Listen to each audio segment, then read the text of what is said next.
Okay, this is Adam Gibson, student number 140027.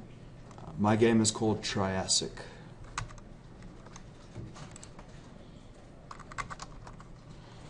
Oh Jesus, why is it doing this now? For God's sake. Okay, I'm just going to speak out. I'm going to ignore the fact that it's so dark. Okay, so the story goes like this.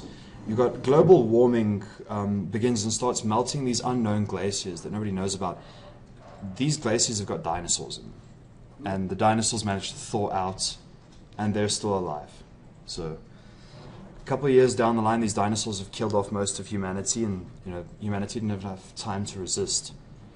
And then that leaves us with the dinosaurs ruling the world. 2 years later, our main character wakes up from a strange capsule. He doesn't know what the hell's going on. He hasn't got any memory of what's going on. And that's where the player comes in. The player takes control of this guy and helps him look for solitude in the game. Okay. New world with new rules. Okay, so this game is aimed to be as unique as possible. Uses many different aspects, which I'll just go through the list on now. Rarely used, interesting themes. So dinosaurs are not used often. I think we can all agree on that. You don't see them a lot, and if you do see them, games they're okay. Usually movies they're pretty good, but again, they don't come around very much, which is a pretty good factor considering so many people like the idea of dinosaurs, especially in a game.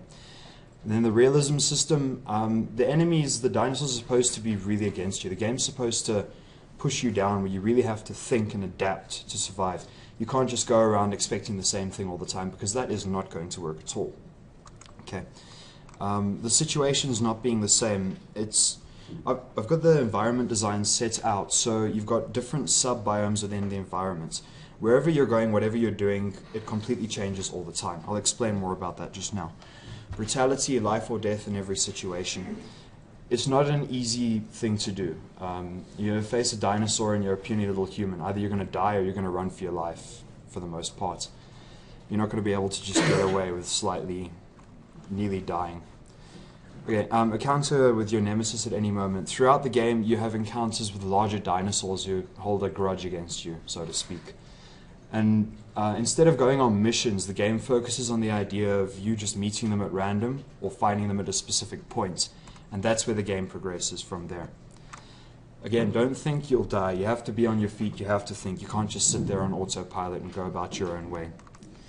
Fight or flight system, also in particular, doesn't come around a lot. Either you can attack these dinosaurs and hope you live, or you can run away. The problem with running away, though, is if you do run away, they're probably going to find their way back to you. In fact, the game bases itself around them hunting you if you don't hunt them.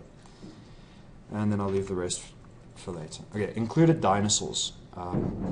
So I went with 6 of the main dinosaur antagonists. The top left corner is a Cryolophosaurus, so they're supposed to be violent creatures. T-Rex, everybody knows. Then on the right-hand side, there's an idea from Turok. Turok, the Dinosaur Hunter video game. That's also a large predatory system of some kind. Carry on from there. A lot of influence from Far Cry during the game. I like the idea of an open world. You know, you could run around and shoot and do whatever the hell you want to, as much as you want to, wherever you want to. And then it also takes on the realism point of view. So you've got things going around all the time, tries to keep you as influenced and interested as possible all the time. There's a lot of influence from Alien Isolation on the game itself as well, especially with the realistic and challenging AI. Now with the AI, how can I put this? Basically, they put you at a weaker side. You feel as though you're very weak, you can't do very much. Again, you have to think on your feet and push forward for it. Turok, obviously it's the dinosaurs and killing dinosaurs. Okay. Environments. This game is an interesting point because the game has 3 different large environment layouts. All 3 of them containing different gameplay structures and different sort of themes. Okay. So on the one part, you've got these massive jungles that are very dense, and you've got clearings in between. Those go well together to make this seamless, interchangeable, completely different gameplay every single time you play. You could be in the dense jungle and trying to hide from a dinosaur and it'll spot you. You try and run out into a clearing, and then you're spotted immediately by 7 other dinosaurs and you're running around there. These interloop and they change entirely all the time. It goes the same for the cities. You know, these open spaces and then going into the buildings and getting stuck in there.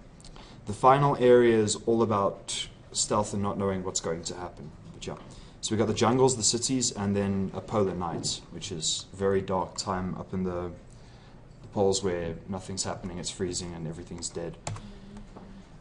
And yeah, that's pretty much that. And then to give an idea on the fight or flight that I skipped just now. Where is the presentation? So let's hope to God it doesn't play too loud. Okay, so with the fight or flight system, you've got the character running around and these dinosaurs pop out at any moment. So, like this one over here does. Please tell me this sound. Option 1 would be to run for your life and hope it doesn't catch you. And there's no sound, that's beautiful. Option 2 would be to pull out a gun and shoot him off. And there we go, that's your fight or flight option. If you run, it's going to find you again. Best to kill it where you can. And I think that's my presentation pretty much. For genre, it's going to start off as a stealth survival game. Further along where everything else comes into play, the player feels comfortable, it'll become more of an action-adventure style game. And I'm aiming to release it for consoles, the next-gen ones, PS4, Xbox One, and then for PC. Mainly meant for PC though. And yeah, that's that.